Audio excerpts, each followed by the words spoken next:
Assalamualaikum warahmatullahi wabarakatuh. Salam sejahtera bagi kita semua. Kenalkan, saya Asmiati dengan NIM 200301109. Saya perwakilan dari kelompok 5. Jadi kami merupakan mahasiswa dari Fakultas Pertanian USU jurusan Agroteknologi. Di sini kami akan membawakan sebuah video edukasi yang telah kami buat. Sebelum masuk ke topik, saya akan memperkenalkan siapa saja anggota dari kelompok 5. Yang pertama yaitu ada Sogiroh dengan NIM 20030101064. Lalu ada Yohanes Yalagan dengan NIM 200301092. Selanjutnya ada Antoni RSPG dengan NIM 200301104. Lalu dengan saya sendiri NIM 200301109. Dan terakhir ada Desi Rimawan dengan NIM 200300116. Kemudian kami dari kelompok 5 akan membawakan topik dengan judul pemanfaatan TKKS sebagai pupuk organik. Jadi, tujuan dibuatnya video edukasi ini tidak hanya bisa dijadikan sebagai pembelajaran bagi siapa saja yang mengaksesnya, juga untuk memenuhi tugas dari mata kuliah praktikum perkebunan kelapa sawit dengan dosen pembimbing Ibu Dr. Charlotte MT. Berikut adalah rangkaian dari video edukasi kami. Selamat menyaksikan. Sebelum kita membahas lebih lanjut, kita perlu tahu apa sih itu tandan kosong kelapa sawit. Pasti masih ada nih yang belum tahu apa itu tandan kosong kelapa sawit. Tandan kosong kelapa sawit merupakan limbah utama dari industri pengolahan kelapa sawit. Limbah ini berasal dari tandan buah segar. 1 tonnya tandan buah segar yang diolah akan menghasilkan minyak sawit kasar atau yang disebut dengan CPO sebanyak 21% serta minyak inti sawit atau PKO sebanyak 5%. Dan sisanya merupakan limbah dalam bentuk tandan buah kosong, serat, dan cangkang biji yang jumlahnya masing-masing sebanyak 23%, 13,5%, dan 5,5% dari berat keseluruhan tandan buah segar. Tandan kosong kelapa sawit merupakan sumber bahan organik yang kaya akan unsur nitrogen, fosfor, kalium, dan magnesium. Dalam setiap tonnya, tandan kosong kelapa sawit mengandung hara nitrogen sebanyak 1,5%, fosfor sebanyak 0,5%, kalium 7,3%, dan magnesium sebanyak 0,9% yang dapat digunakan sebagai substitusi pupuk pada tanaman kelapa sawit. Peningkatan jumlah dan kapasitas pabrik kelapa sawit untuk menyerap tandan buah segar yang dihasilkan menyebabkan ketersediaan tandan kosong kelapa sawit di lapangan cukup besar. Dengan ketersediaan yang melimpah dan unsur hara yang terkandung di dalamnya, sangat disayangkan apabila tidak diolah. Tandan kosong kelapa sawit dapat dimanfaatkan sebagai sumber pupuk organik karena seperti penjelasan sebelumnya, tandan kosong kelapa sawit memiliki kandungan unsur hara yang dibutuhkan oleh tanaman. Pemanfaatan limbah kelapa sawit sebagai pupuk organik juga memberikan manfaat lain dari sisi ekonomi. Penggunaan pupuk organik dapat menghemat penggunaan pupuk sintetis sampai dengan 50%, sehingga petani kelapa sawit dapat menghemat pengeluarannya. Selain menambah hara dalam tanah, tandan kosong kelapa sawit juga meningkatkan kandungan bahan organik yang sangat diperlukan bagi perbaikan sifat fisik tanah. Dengan meningkatnya bahan organik tanah, maka struktur tanah akan semakin bagus, serta kemampuan tanah menahan air bertambah baik. Perbaikan sifat fisik tanah tersebut dapat berdampak positif terhadap pertumbuhan akar dan penyerapan unsur hara. Setelah kita mengetahui apa itu tandan kosong kelapa sawit, tentunya kita juga harus tahu bagaimana kondisi di lapangan. Untuk itu, sudah ada rekan kami, saudari Desi dan Sogiroh yang berada di Pasaman Barat. Mari kita lihat keseruannya. Assalamualaikum warahmatullahi wabarakatuh. Halo guys. Baiklah, kali ini kami dari kelompok 5 ingin menampilkan sebuah video mengenai tandanan kosong. Kali ini kami akan menuju ke sebuah lokasi pabrik di Pasaman Barat. Ayo ikuti kami.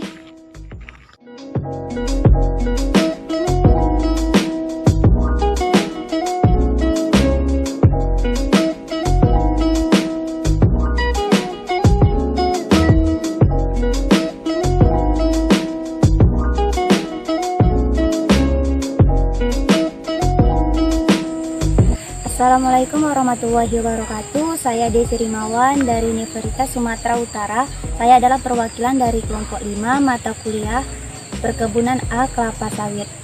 Di sini saya akan mewawancarai salah seorang pemilik dari perkebunan kelapa sawit di Kejorongan Kasih Putih, Kecamatan Sungai Awar, Kabupaten Pasaman Barat, Provinsi Sumatera Barat. Kita akan berkenalan terlebih dahulu dengan abang ini. Siapa nama abang, Bang? Taufik Afrianto, Umur abang berapa? umur 25 tahun, Luas lahan kurang perkebunan lebih sawit ini? 4,5 hektar. 4,5 hektar. Luas juga ya Bang berarti ya. 4,5 hektar. Usia tanaman ini udah berapa lama ya? 18 tahun. 18 tahun. Tapi udah tinggi ya Bang? Udah tinggi tanamannya. Kalau varietasnya ini apa? Varietas rata-rata model tanamannya pelepah panjang. Lepas panjang. Kalau untuk perawatan dari tanaman ini Bang, pakai pupuk apa? Oh, pakai pupuknya KTP KCL Mahkota bersama urea Palembang. Oh, dicampur dengan TSP. Itu biasanya diaplikasikan berapa kali dalam 1 kali per 3 bulan. 1 kali 3 bulan? Jadi Bang, kalau ini Bang, jangan ini apa Jangan- digunakan untuk pupuk juga? Ya, bisa jadi dia sebagai contoh pengalihan penggemuran tanah dari tanah kuning bisa dirubah dan menjadi tanah hitam. Seperti yang terlihat di lokasi. Berarti Bang, kalau jangan ini berarti udah lama digunakan Bang? Kurang lebih dari 2 tahun. 2 tahun? 2 tahun lama juga berarti ya. Ini jangannya didapatkan dari mana ya? Didapatkan dari pabrik terdekat yang bernama pabrik BSS. Pabrik BSS. Untuk mendapatkannya ini, apakah didapatkan Oh. secara cuma-cuma atau seperti Hanya apa Bang? membayar upah muat bersama ongkos di lokasi perkebunan, hanya sekitar bernilai 100.000 dalam satu mobil. Satu mobil, Satu berarti masih tergolong murah lah ya Bang? Tergolong murah. Karena pabrik terdekat. Kalau pabrik terjauh tentu ongkosnya makin besar. Makin besar. Terus untuk pengaplikasiannya ini Bang, bagaimana? Apa hanya sekedar ditabur atau bagaimana ya Bang? Pengaplikasian bergantung dengan lokasi, ada yang membuat untuk piringan, ada yang membuat di pasar mati tanah pelepah, ada yang membuat di pasar mati lahan kosong. Banyak ya Bang cara pengaplikasiannya. Kalau untuk pemberian janjangan ini terhadap pohon kelapa sawit itu, apakah ada ketentuan umur tanaman harus diberikan berapa atau bagaimana ya Bang? Ketentuan umur kalau untuk daerah Pasaman Barat belum ada, tinggal lagi sebaiknya biasa orang membuat sesudah lepas dari buah pasir. Sesudah lepas dari pasir. Karena dalam jangka tanah umur tanaman sawit belum lepas dari buah pasir dan jangan kosong terlalu banyak, dia akan menjadikan tanaman itu panas. Untuk memperbagus kondisi tanah. Kondisi juga, Bang. tanah dengan tumbuhannya. Kalau pengaruh ini terhadap pemanenan berarti nggak ada ya Bang, lebih spesifiknya ke kondisi tanahnya berarti ya Bang? Terhadap pemanenan ada, istilahnya dari penghasilan 2 ton bisa dia naik 500, bisa dia naik 1 ton, tapi dalam jangka panjang. Dalam jangka panjang. Setelah dia jangkos ini hancur dan ditaburi pupuk. Oh, biasanya untuk penghancuran jangkos ini dapat digunakan waktu berapa lama ya Bang untuk Kurang penghancurannya? lebih dari 4 bulan sampai 6 bulan. 4-6 bulan. Selama proses penghancuran jangkos, kita akan taburkan dia pupuk. Pupuknya terserah, ada yang Puska, ada CL. Berarti ini hanya sebagai pelengkap. Dia sebagai pencerna dan penggembur tanah. Dari tanah kuning dirubah menjadi tanah hitam. Karena kelapa sawit tumbuh uratnya hanya di cepat ke dasar, dia tidak ke dalam tapi ke atas.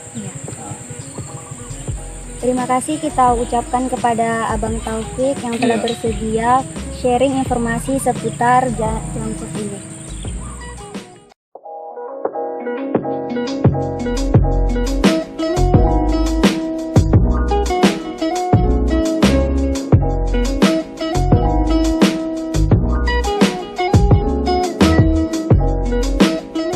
Pada kesempatan kali ini, saya akan mencoba menghubungi Bapak Radli, yang merupakan mantan karyawan di salah satu pabrik perkebunan kelapa sawit swasta.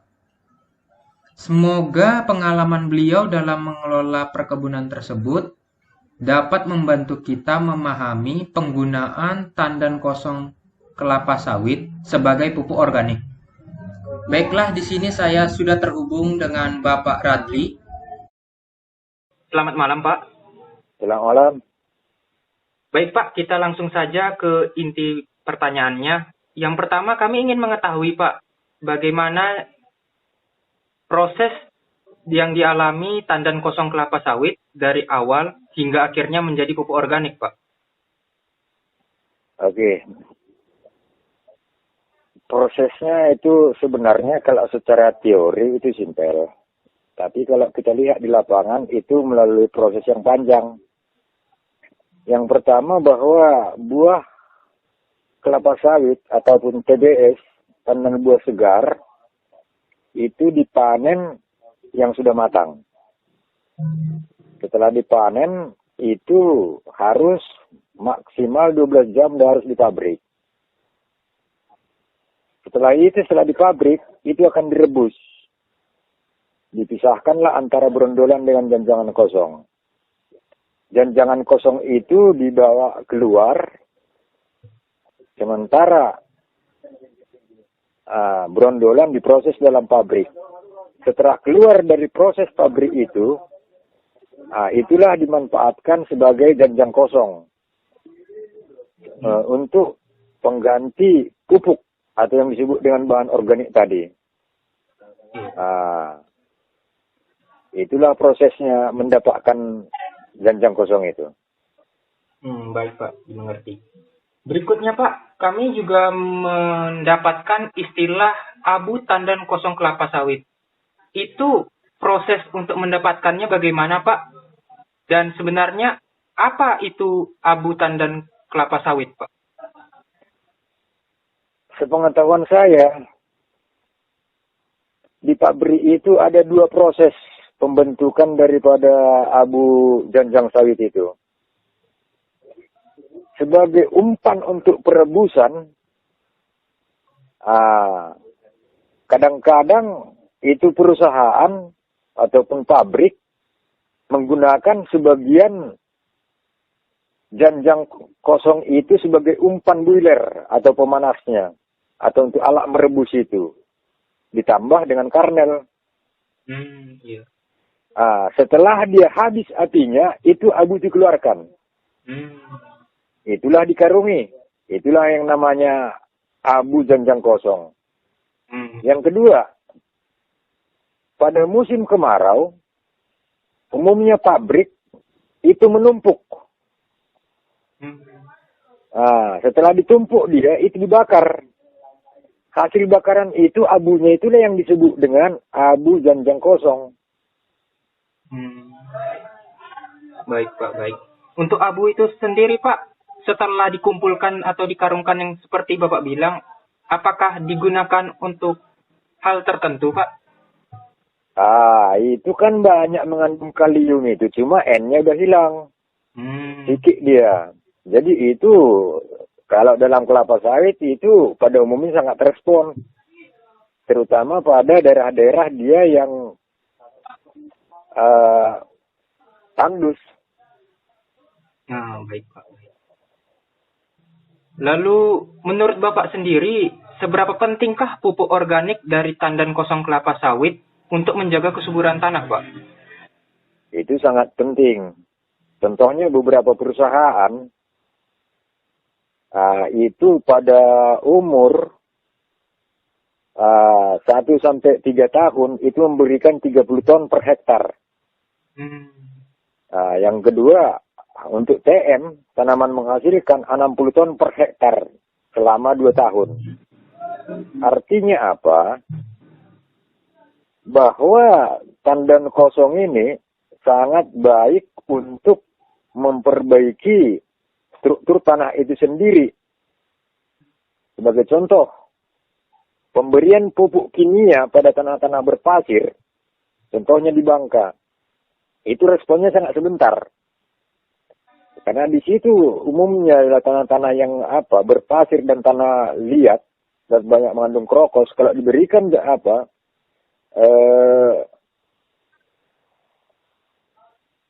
tandan kelapa sawit itu sangat respon, batangnya itu subur dan sangat hitam pucuknya itu. Berarti dia itu secara kimia maupun dari secara biologi tanah, ya dia pasti akan berkembang. Berarti bagus dia.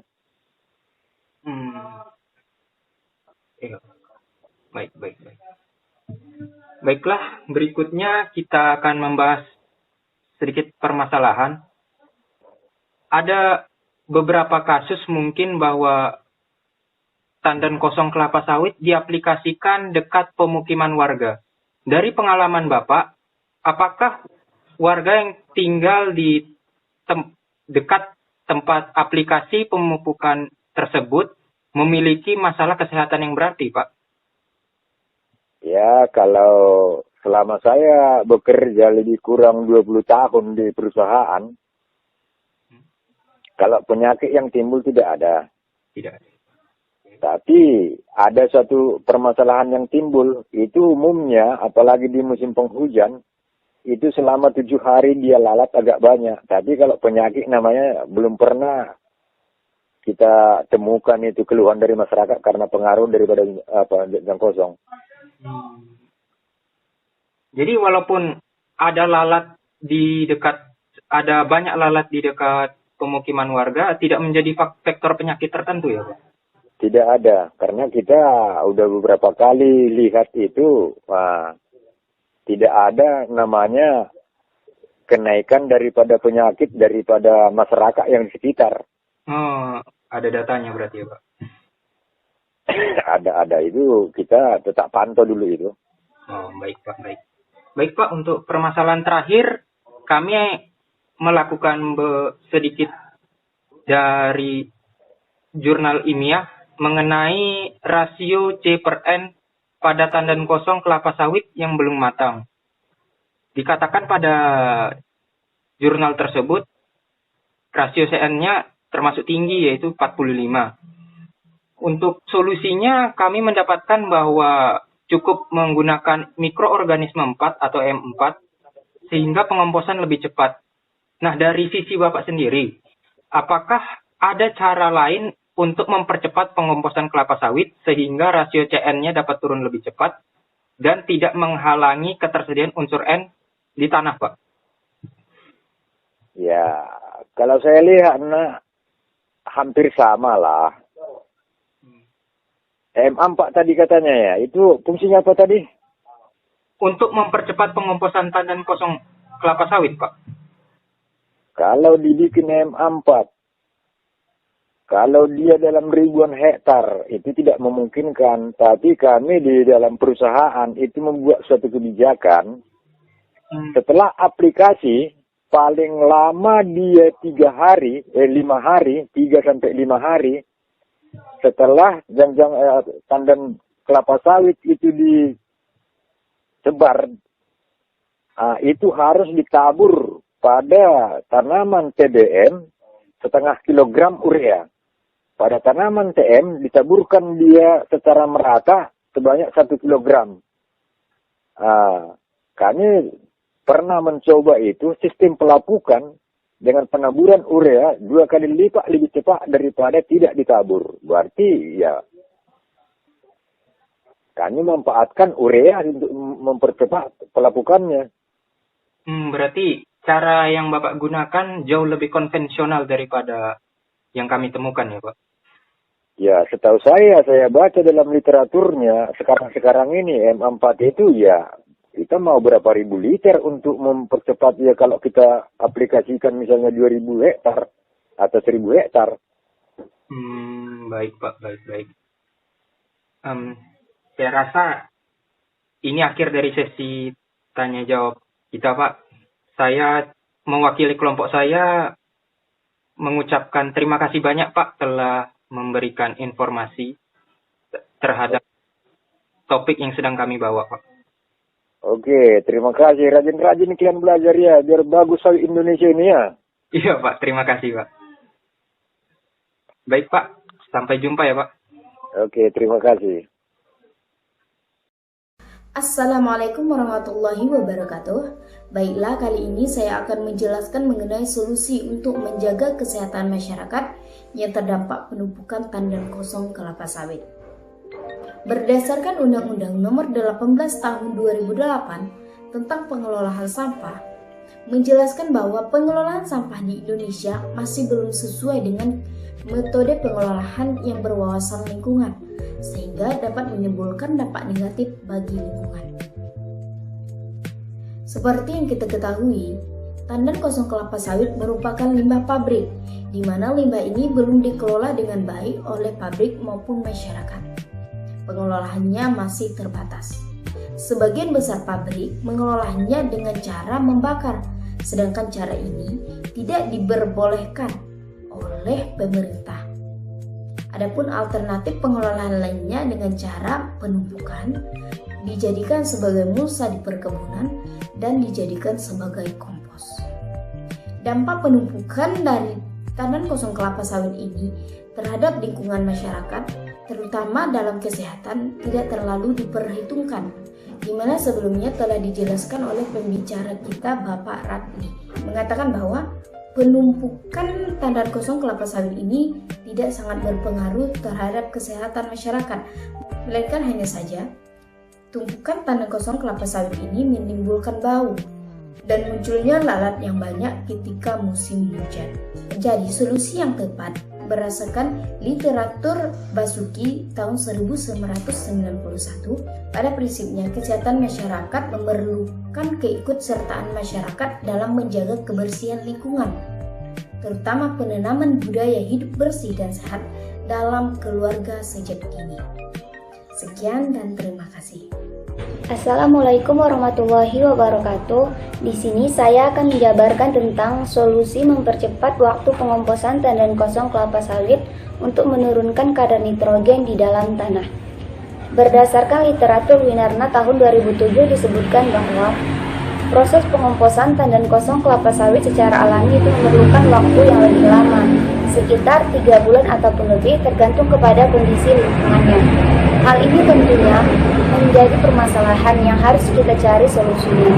Adapun solusi untuk mempercepat pengomposan tandan kosong kelapa sawit ini yang pertama adalah dengan cara penggunaan aktivator EM4 atau biasa juga disebut dengan efektivitas mikroorganisme 4. Adapun tujuan dari penggunaan EM4 ini adalah untuk mempercepat penguraian dan menjadikan tandan kosong kelapa sawit mudah diserap oleh tanaman yang nantinya akan memberikan manfaat yang baik terhadap pertumbuhan tanaman. Penggunaan EM4 ini juga dapat menambah jumlah ataupun jenis mikroorganisme yang berperan di dalam proses dekomposisi. Hal ini juga didukung oleh hasil penelitian Octavia tahun 2012 yang menyatakan bahwa penambahan EM4 dalam tandan kosong kelapa sawit dapat mempercepat pengomposan selama 2 minggu. Akan tetapi, penggunaan EM4 ini diduga tidak efektif untuk skala yang besar. Hal ini dikarenakan pengaplikasian EM4 harus melalui proses inkubasi terlebih dahulu yang dilakukan selama 24 jam untuk mengaktifkan bakteri pelarut yang terkandung di dalam EM4 ini. Setelah bakteri pelarutnya aktif, barulah bisa digunakan kepada tandan kosong kelapa sawit dengan mencampurkannya dengan air, kemudian diaduk, barulah diaplikasikan. Jadi, penggunaan EM4 ini pada tandan kosong kelapa sawit hanya cocok digunakan untuk skala yang kecil. Sedangkan untuk skala yang besar, penggunaan EM4 ini sangat tidak memungkinkan karena pengaplikasiannya yang cukup sulit. Yang kedua yaitu penggunaan urea. Penggunaan urea ini berfungsi sebagai sumber nitrogen bagi pertumbuhan dan perkembangbiakan mikroba yang nantinya akan mempercepat proses penguraian bahan baku kompos. Penggunaan urea ini dilakukan dengan cara ditebar di tandan kosong kelapa sawit yang sudah disebar di sekeliling tanaman kelapa sawit. Penggunaan urea ini diduga lebih efektif dibandingkan penggunaan EM4. Karena penggunaan urea dapat digunakan pada skala yang besar, di mana pengaplikasiannya juga relatif lebih mudah. Dan pelapukan yang terjadi dengan penggunaan urea ini menjadi 2 kali lipat lebih besar dibandingkan tanpa ditabur urea. Namun, kombinasi antara EM4 dengan pupuk urea itu jauh lebih baik dengan mempertimbangkan biaya dan hasil yang didapatkan dari kombinasi ini. Hal ini juga sesuai dengan informasi yang kami dapatkan dari Bapak Radli selaku narasumber kami. Sekian dari saya dan terima kasih. Berdasarkan video kami tersebut, dapat disimpulkan bahwa TKKS atau tandan kosong kelapa sawit merupakan limbah utama dari industri pengolahan kelapa sawit yang ternyata mengandung unsur hara yang tinggi sehingga sangat cocok sekali untuk dimanfaatkan sebagai pupuk organik. Lalu, abu tandan kosong kelapa sawit yang juga merupakan limbah dari pengolahan industri kelapa sawit ini juga mengandung unsur kalium yang tinggi sehingga cocok sebagai penyuplai kalium pada tanaman kelapa sawit. Kemudian permasalahan pada pemukiman penduduk yang terdampak penumpukan limbah TKKS ini ternyata tidak menimbulkan masalah yang begitu serius, hanya saja menimbulkan bau busuk yang mengundang lalat pada musim hujan. Lalu permasalahan untuk mempercepat pengomposan dari limbah TKKS ini berdasarkan wawancara yang telah kami lakukan, ternyata itu yang paling efektif adalah penambahan urea pada limbah TKKS ini. Hal ini dikarenakan pengaplikasiannya yang sangat mudah sehingga sangat efektif untuk lahan yang luas dan juga lebih ekonomis. Kemudian untuk pemanfaatan TKKS ini juga memerlukan proses dan waktu yang cukup panjang. Itulah tadi rangkaian video edukasi kami dengan judul pemanfaatan TKKS sebagai pupuk organik. Kami mengucapkan terima kasih yang sebesar-besarnya kepada siapapun pihak yang terlibat dalam pembuatan video kami ini. Lalu mohon maaf yang sebesar-besarnya jika ada kekeliruan di dalam video kami, karena kami sebagai mahasiswa juga dalam proses belajar. Kemudian semoga bermanfaat. Sekian, terima kasih. Wassalamualaikum warahmatullahi wabarakatuh.